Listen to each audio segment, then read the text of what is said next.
On se transporte du côté de Sabrevois pour parler du 175e anniversaire de l'Église du Messie.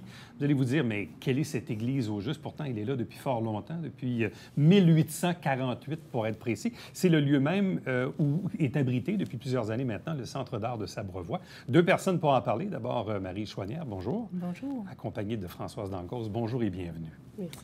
Bon, effectivement, il y a une église qu'on connaît tous, l'église de Sainte-Anne de Sabrevois, mais cette autre église-là, évidemment, est d'une autre confession.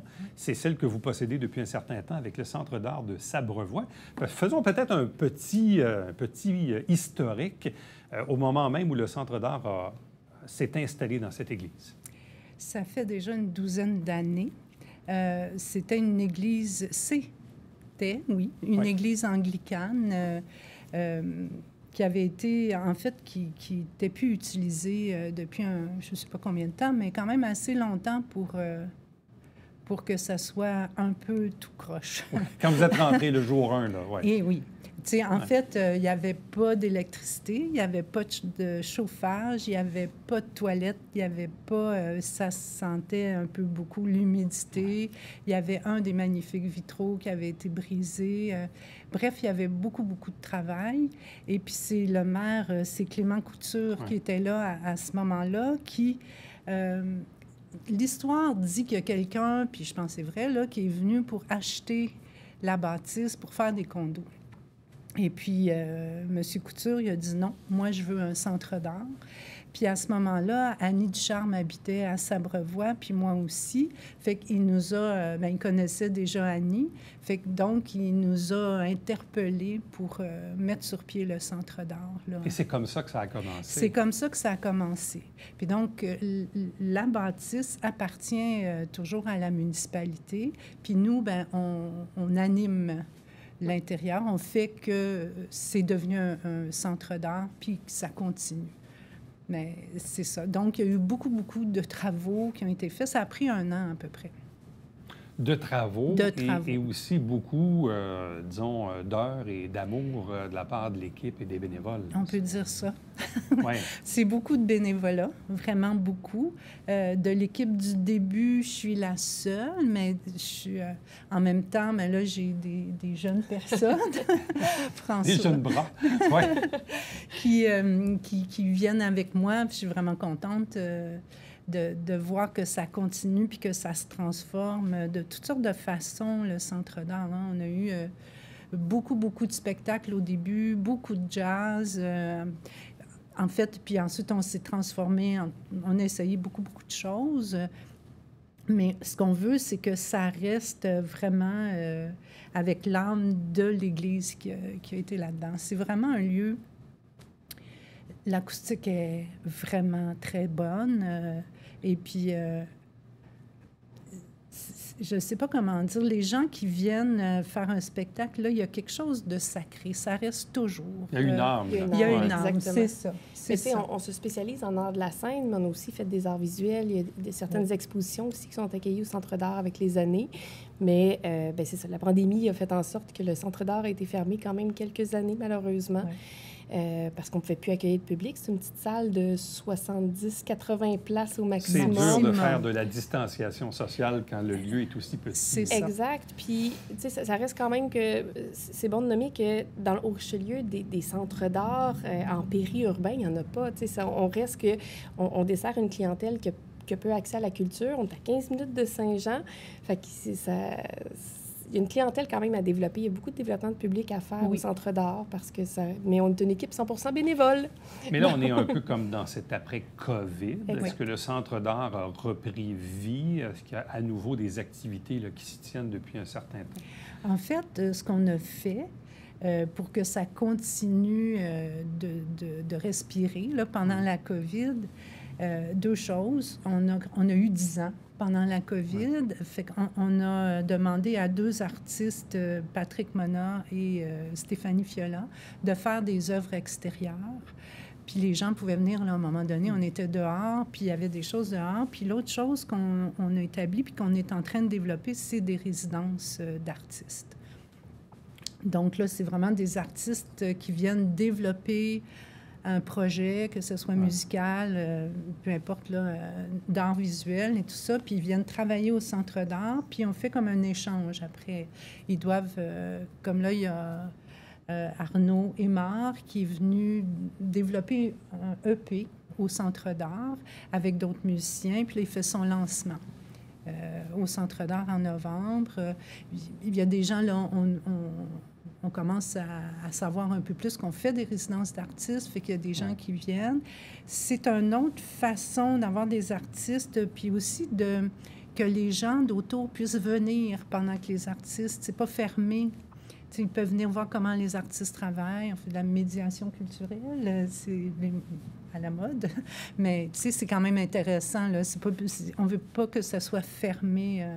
Puis bon, là, il y a le 175e. Bon, bien, à quel moment le 175e arrive-t-il dans les cartons? Premièrement, est-ce que vous connaissiez la date de fondation de l'Église? Est-ce que vous avez écrit ça dans un petit carnet? Il faut qu'on souligne ça quand on va arriver en 2023? Non.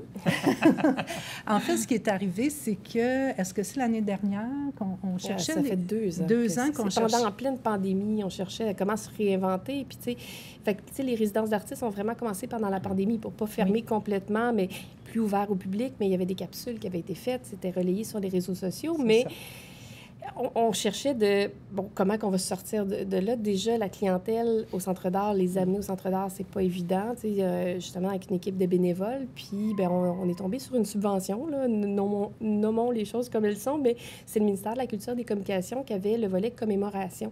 Puis on s'est dit, mon Dieu, là, on a vérifié. Oui, le 175e anniversaire de l'Église du Messie, ça serait vraiment intéressant de le mettre sur pied et de le développer, puis de redonner ce coup d'envoi-là à post-pandémique, justement, au Centre d'art.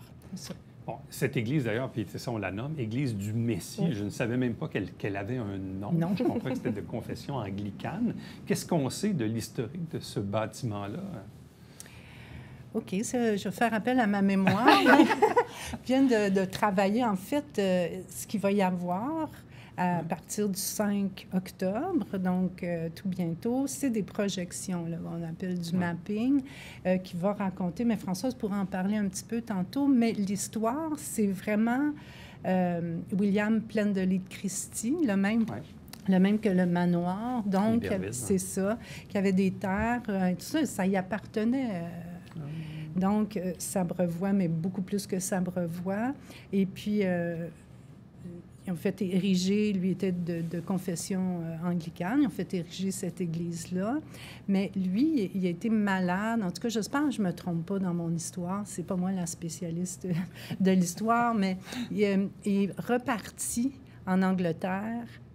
On me corrigera, en tout cas, mais c'est une belle histoire pareille. Et puis, il est décédé là-bas, mais sa femme a fait sa veuve. Donc, sa veuve, finalement, c'est elle qui a comme offert les vitraux à l'Église en souvenir de lui. Bon, on dit Église du Messie, mais à la base, elle portait un nom anglophone. C'est une traduction?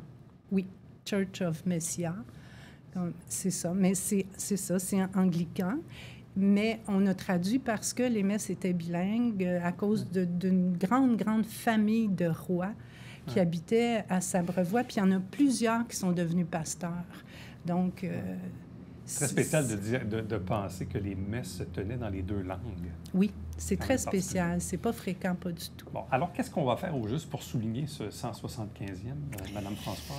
Bien, justement, on a plusieurs journées de jeudi à dimanche, la fin de semaine de l'Action de grâce. On va faire des projections, mais son et lumière. Donc, il y a vraiment ça va être immersif. On a recréé un conte. Donc, la subvention qu'on a eue, c'est de commémoration. Donc, pour commémorer le 175e anniversaire de l'Église du Messie. Mais reste que on est allé plus large que ça parce que l'Église, bon, oui, elle avait une belle histoire, mais pour faire un 15 minutes dessus, on est allé justement s'inspirer de la création de Sabrevoix, d'Iberville, des seigneurs. Qu'est-ce que ça prenait pour être un bon seigneur, justement, à l'époque. Puis, on a créé vraiment un conte fantastique, familial, grand public, parce qu'on voulait que les gens apprennent sur l'histoire, mais de façon ludique puis de façon familiale. Donc, les vrais faits, ça va être projeté. J'espère que je ne me suis pas trop trompée, mais je pense que... Et dans le fond, pour le public qui nous regarde en ce moment, ce que ça veut dire, c'est que durant cette fameuse fin de semaine de l'Action de grâce, là, qui est à nos portes, là, dans quelques jours, quelques semaines, est-ce qu'il y a des heures particulières au niveau des projections? Autrement dit, c'est quoi le rendez-vous qu'on donne au public au juste? C'est au coucher du soleil. Les projections, il faut qu'il fasse noir. Donc, on évalue le tout dépendant, même si le soleil se couche à 6h45 à peu près, tout dépendant si c'est un ciel qui est nuageux ou pas, on s'attend à commencer aux alentours de 19h, 19h10, tout dépendant des jours. Puis ça va se terminer à 9h30. OK, donc de 19h jusqu'à tentativement 21h30. Oui. Pendant les 3-4 soirs de la fin de semaine? 4 soirs. Les 4 soirs, du jeudi au dimanche, Parce que ça, juste pour me tromper, je fais juste regarder pour donner les bonnes dates, là.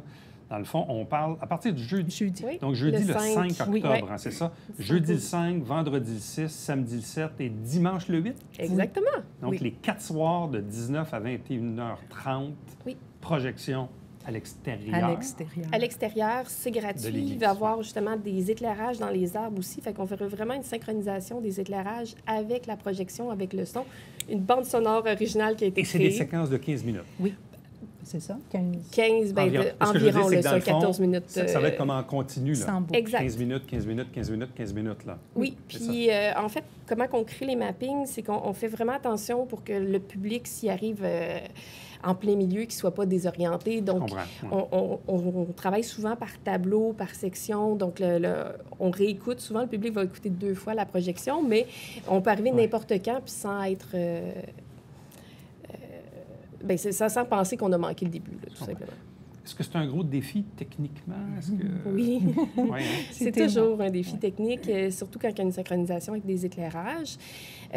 Justement, il va y avoir plusieurs haut-parleurs pour essayer d'avoir un son immersif. Puis, mais techniquement, à Sabrevoix, on a quand même la route qui est très près. Donc, on a une partie de la route qui va être barrée. Il peut y avoir certains détours. Ils ont prévu des places de stationnement aussi pour les gens. Parce qu'une projection, c'est qu'on ne peut pas être collé. Il faut être dans la rue, quoi? Oui. Trottoir et une partie de la rue qui est prévue pour le public, qui est fermée. Il y a une autre partie qui va être ouverte également. Puis tout va être bien... C'est un bel événement, parce que ça, on s'entend... Bon, je veux dire, on l'a dit tantôt, on est dans le périurbain, on est dans la ruralité, donc c'est pas évident toujours de tenir ce genre d'événement-là. Et en même temps, c'est pas très, très loin, 15 minutes de Saint-Jean. Non, c'est vraiment pas loin. On peut faire un beau déplacement pour aller voir quelque chose d'assez unique, là. Absolument. Puis en plus, on a beaucoup de...